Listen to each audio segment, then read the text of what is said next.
Hi hello everyone welcome back to my channel. எல்லோரும் எப்படி இருக்கீங்கங்க? நல்லா இருக்கீங்களா? நான் ரொம்ப நல்லா இருக்கேங்க.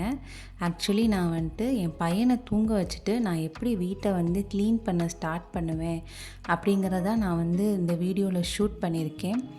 முடிஞ்ச அளவுக்கு போர் அடிக்காமல் பேசவும் காட்டவும் ட்ரை பண்ணியிருக்கேன். ஏதாவது ஒரு இடத்துல உங்களுக்கு போர் அடிச்சிச்சின்னா நீங்கள் ஸ்கிப் பண்ணிக்கோங்க, ஒன்றும் பிரச்சனை இல்லை. ஆனால் ஏதாவது மாற்றணுன்னா என்கிட்ட கண்டிப்பாக கமெண்ட்டில் ஷேர் பண்ணுங்கள். நான் கண்டிப்பாக மாற்றிக்க ட்ரை பண்ணுறேன். ஆக்சுவலிங்க க்ளீனிங்கிறது என்னை பொறுத்த வரைக்கும் ஒரு தெரப்பின்னு தான் நான் சொல்லுவேன்.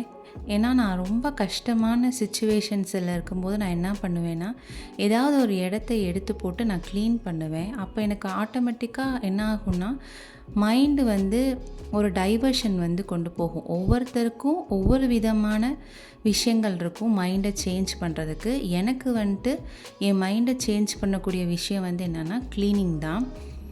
நான் என்ன பண்ணுவேன்னா, ரேண்டமாக ஒரு பிளேஸை சூஸ் பண்ணிக்குவேன். அந்த இடத்துல என்னென்ன குப்பை இருக்கோ அது எல்லாத்தையுமே நான் எடுத்து போட்டு க்ளீன் பண்ண ஆரம்பிச்சிடுவேன். இது எனக்கு ஒரு ஹேபிட். இது எனக்கு ஸ்டார்டிங்லேருந்து இருக்கான்னு கேட்டிங்கன்னா கண்டிப்பாக கிடையாது. இந்த ஹேபிட் எனக்கு எப்போ இருந்து ஸ்டார்ட் ஆச்சுன்னா, எனக்கு ஒரு 2023லேருந்து தான் ஸ்டார்ட் ஆச்சு. அப்போலேருந்து எனக்கு அடுத்தடுத்து பல பிரச்சனைகள் என் லைஃப்பில் வர ஸ்டார்ட் ஆச்சு. அதிலேருந்து நான் வெளியில் வர்றதுக்கும் டிப்ரெஷனுக்குள்ளேயும் ஸ்ட்ரெஸ்க்குள்ளேயும் போகாமல் இருக்கிறதுக்கு நான் என்னையே நானே பழக்கிக்கிட்ட ஒரு ஹேபிட் தான் க்ளீனிங்கு. கல்யாணம் ஆன புதுசுலலாம் எனக்கு இந்த க்ளீனிங் பற்றி எந்த ஒரு ஐடியாவுமே கிடையாது. ரேண்டமாக என்ன பண்ணுவேன்னா, காலையில் எந்திரிப்பேன், 3 வேளை சமைப்பேன். 3 வேளைங்கிறது ஒரு 2 வேளை சமைப்பேன், ஒரு வேளை கடையில் வாங்கிக்குவோம். அந்த மாதிரி தான் போய்கிட்டு இருந்துச்சு. எனக்கு எதுவுமே தெரியாமல் தான் நான் கல்யாணம் ஆகி இந்த வீட்டுக்கு வந்தேன். எனக்கு சமைக்கிறதோ க்ளீன் பண்ணுறதோ யாருமே சொல்லி கொடுக்கல. நானாக தான் போய் சமைப்பேன், நானாக தான் க்ளீன் பண்ண கற்றுக்கிட்டேன். எல்லாமே நானே தான் பண்ண கற்றுக்கிட்டேன். அந்த மாதிரி கற்றுக்கிட்ட ஒரு விஷயந்தான் இந்த க்ளீனிங்கு. போக போக என்ன எனக்கு தெரிய ஆரம்பிச்சிச்சுன்னா, நம்ம அதிகமாக பொருள் வச்சுருந்தோம்னா நம்மளால் க்ளீன் பண்ண முடியாது அப்படிங்கிறது எனக்கு ஏதோ ஒரு இடத்துல ஸ்ட்ரைக் ஆக ஆரம்பிச்சிச்சு. அப்போ நான் என்ன பண்ணேன், டீக்ளட்டர் பண்ண ஆரம்பித்தேன். அப்போ தான் இந்த மினிமலிஸ்டிக் வீடியோஸ் ரொம்ப பிரபலமாக ஆரம்பிச்சிச்சு. ஆனால் நான் ஒரு மினிமலிஸ்ட்டும் கிடையாது, மேக்ஸிமலிஸ்ட்டும் கிடையாது. எனக்கு பிடிச்ச திங்ஸ் வாங்குவேன். அந்த திங்ஸ் எனக்கு ஒரு மாதம் கழித்து பிடிக்காமல் போயிடுச்சுன்னா, நான் அதை எடுத்து ஒரு டப்பாவில் போட்டு பேக் பண்ணி ஒரு ஓரமாக வச்சுருப்பேன். அப்புறம் திரும்பி நாம் ஏதாவது ஒரு இடத்துல அந்த திங்ஸ் வச்சுருந்தோம்னா திரும்பி அந்த டப்பாவில் எடுத்து வச்சுக்குவேன். அந்த மாதிரி தான் நான் பண்ணுவேன். ஆனால் அதிகமான பொருளை நான் சேர்த்தது கிடையாது. இன்னொரு விஷயம் என்னென்னா, நம்ம தரையில் எந்த பொருளையுமே வச்சுருக்கக்கூடாது. அப்படி வச்சுருந்தோம்னா நமக்கு கூட்டுறதுக்கோ துடைக்கிறதுக்கோ ரொம்ப கஷ்டமாக இருக்கும். ஃபார் எக்ஸாம்பிள் இப்போ பார்த்தீங்கன்னா, அந்த டைனிங் டேபிள் எடுத்துக்கிட்டிங்கன்னு வச்சுக்கோங்களேன். தூரத்துலேருந்து பார்க்க அந்த டைனிங் டேபிள் ரொம்ப கிளட்டராக இருக்க மாதிரி தெரிஞ்சிச்சு. பட் அதில் கிளட்டராக இருக்கிறதுக்கு ஒன்றுமே கிடையாது. அந்த மதியானம் சாப்பிட்ட அந்த பார்சலில் மட்டும் நான் எடுத்து வச்சோடனே டைனிங் டேபிள் அவ்வளோ நீட்டாக மாறிடும்.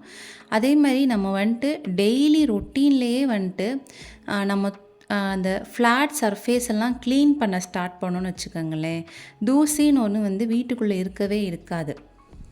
பாருங்கள், இப்போ நல்லா ஃப்ரீயான ஸ்பேஸ் கிடச்சிச்சு. நான் எப்போயுமே ஃப்ளாட் சர்ஃபேஸில் எதுவுமே வச்சுக்கிறதுக்கு ப்ரிஃபர் பண்ணவே மாட்டேன். ஏன்னா அதையும் நம்ம எடுக்கணும், துடைக்கணும், கழுவணும், இந்த மாதிரி விஷயங்கள் இருக்குது. செகண்ட், நம்ம வீட்டில் டாட்லர் ஸ்டேஜ் பசங்க இருந்தாங்கன்னா கண்டிப்பாக அதை மேலே ஏறி இழுத்து விட்டுருவாங்க. ரெண்டாவது அவங்களுக்கும் அடிப்படும். மேலே ஏதாவது வச்சுருந்தோன்னா தான் அவங்க ஃபஸ்ட்டு ஏறுவாங்க. எதுவுமே இல்லைன்னா அவங்களும் ஏற மாட்டாங்க. நமக்கு பொருள் சேதமும் கிடையாது. நம்ம குழந்தைங்களுக்கும் எந்த சேதமும் இல்லாமல் பார்த்துக்கலாம். இடத்த க்ளீன் பண்ணால் உங்களுக்கு வேலை ரொம்ப ஈஸியாக முடியுங்கிறத நீங்கள் உங்கள் மைண்ட்லேயே கால்குலேட் பண்ணிக்கணும். இப்போ வந்து என் பையன் தூங்கி எந்திரிக்க எனக்கு 1 ஹவர் தான் டைம் இருக்குது. அப்போ அந்த 1 ஹவருக்குள்ளே நான் என்னென்ன வேலை என்னால் செய்ய முடியுமோ அதெல்லாம் நான் செஞ்சு வச்சுக்கிட்டா தான் அவன் எந்திரிக்கும் போது அவன் கூட நான் சேர்ந்து விளாட முடியும். அப்போ அவன் கூட இல்லாத போது நான் என்ன வேலை செய்ய முடியுமோ அதை மட்டும் நான் இப்போ செஞ்சு வச்சுக்குவேன். அவன் எந்திரிச்சு வந்தோடனே ஹாலில் தான் விளாடுவான். ஸோ நான் ஃபஸ்ட்டு ஹாலை க்ளீன் பண்ணி எடுத்துட்டேன். செகண்ட் வந்து அவன் டைனிங் ஸ்பேஸ்க்கு போவான். டைனிங் ஸ்பேஸில் வந்து ஏதாவது பொருள் இருந்தால் நான் முன்னாடியே சொன்ன மாதிரி அவன் இப்போ வந்து ஈஸியாக சேர் மேலே ஏறி அதை இழுத்து விட்டுறான். அதை இழுத்து விட்டானா நமக்கு தான் 2 வேலை ஆகும். அதனால் செகண்ட் அதை க்ளீன் பண்ணி எடுத்துக்கிட்டேன். தேர்டு தான் நான் பூஜை ரூம் போனேன். இன்னைக்கு ஆடி செவ்வாய்க்கிழமை கண்டிப்பாக விளக்கேற்றணும். அவன் எந்திரிக்கிறதுக்குள்ளே நான் விளக்கேற்றணும். அதனால் அவன் எந்திரிக்கிறதுக்குள்ளே நான் அதையும் க்ளீன் பண்ணி எடுத்துட்டேன்னா நான் சீக்கிரமாகவே விளக்கேற்றி முடிச்சிடுவேன். ஸோ இது எல்லாத்துக்குமே ஒரு சின்ன கால்குலேஷன் தான் தேவைப்படும். நம்ம போக போக கற்றுக்குவோம். எதுவுமே வந்து ஸ்டார்டிங்கில் நமக்கு பண்ணால் வராது. பட் நம்ம வந்து இதுதான் பண்ணணும், இதுக்கப்புறம் இதுதான் பண்ணணும்னு நம்ம தெரிஞ்சு வச்சுக்கிட்டோம்னா நமக்கு க்ளீன் பண்ணுறது ரொம்ப ஈஸியாக இருக்கும். நம்ம வீக்லி ஒன்ஸ் க்ளீன் பண்ணுறது, இல்லை மந்த்லி ஒன்ஸ் க்ளீன் பண்ணுறது, இல்லை இயர்லி ஒன்ஸ் க்ளீன் பண்ணுறங்கிற வேலையே நமக்கு இருக்காது. அப்பப்போ அன்னன்னைக்கு வேலையை நம்ம செஞ்சு வச்சுக்கிட்டோம்னா நமக்கு க்ளீனிங்கிற ப்ராசஸ் ரொம்ப ஈஸியாக இருக்கும். நமக்கும் கொஞ்சம் மைண்டு ஸ்ட்ரெஸ் இல்லாமல் இருக்கும். இப்போ எனக்கு ஆல்மோஸ்ட் 1 ஹவர் கிட்ட ஆயிடுச்சு. என் பையன் எந்திரிக்கிற டைம் ஆயிடுச்சுன்னு எனக்கு நல்லாவே தெரிஞ்சிருச்சு. நான் கடைசியாக தான் கிச்சனுக்குள்ளே என்ட்ரானேன். நான் ஃபஸ்ட்டே கிச்சனுக்குள்ளே என்ட்ராயிருந்தேன்னா நான் பாத்திரம் வளர்க்குறதுக்கே எனக்கு மேக்ஸிமம் 1/2 ஹவர் தேவைப்படும். ஏன்னா நான் காலையிலேருந்து பாத்திரம் வளர்க்கவே இல்லை. மத்தியானம் சமைக்காதனால காலையில் சேர்ந்த பாத்திரத்துலேருந்து இருக்குது. அதனால் எனக்கு டைம் எடுக்கும் நல்லாவே தெரியும்.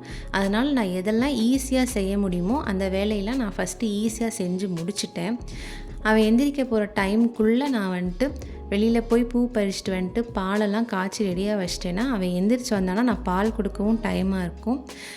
ரெண்டாவது வந்துட்டு அவன் வந்து சாமி கும்பிட்றதுக்கு ரொம்ப ஆசைப்படுவான். இப்போ வந்துட்டு அந்த ஸ்டேஜுன்னு நினைக்கிறேன். ரொம்ப பசங்க வந்து சாமி சாமின்னு சொல்கிறாங்க. என்னன்னு தெரில எனக்கு. அதனால் நான் அவன் வரதுக்குள்ளே விளக்கேற்றி வச்சுட்டேன்னா அவன் ரொம்ப ஹாப்பியாக வந்து சாமி கும்பிடுவான். அதுக்காண்டி தான் அவன் எந்திரிக்கிறதுக்குள்ளே இந்த ப்ராசஸ்லாம் செஞ்சு வச்சுட்டேன். அஸ் அ கேர்ளாக எனக்கு சந்தனம் வைக்க ரொம்ப பிடிக்கும். சும்மா வந்து மிரரில் வச்சு பார்த்தேன். பட் மிரர் வந்து என் ஹைட்டுக்கு எட்டலை.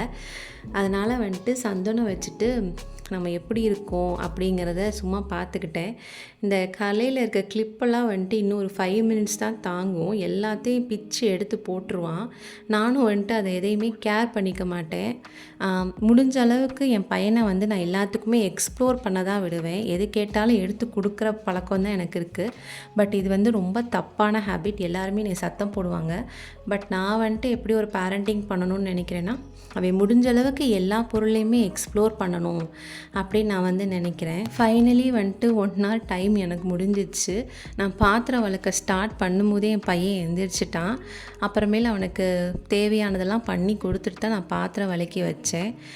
அதுக்கப்புறம் எனக்கு வந்து கொஞ்சம் டீ கிரேவிங்ஸ் இருந்துச்சு. சரி டீ போட்டு எடுத்து வச்சு குடிச்சிட்டு கடைசியில் லாண்ட்ரியும் ஃப்ளோல் பண்ணி வச்சுட்டு இந்த டேவை நான் வைண்ட் அப் பண்ணிக்கிறேன். இது வரைக்கும் என் வீடியோ பார்த்ததுக்கு ரொம்ப தேங்க்ஸ். நாளைக்கு ஒரு வீடியோவில் பார்க்கலாம். பாய்.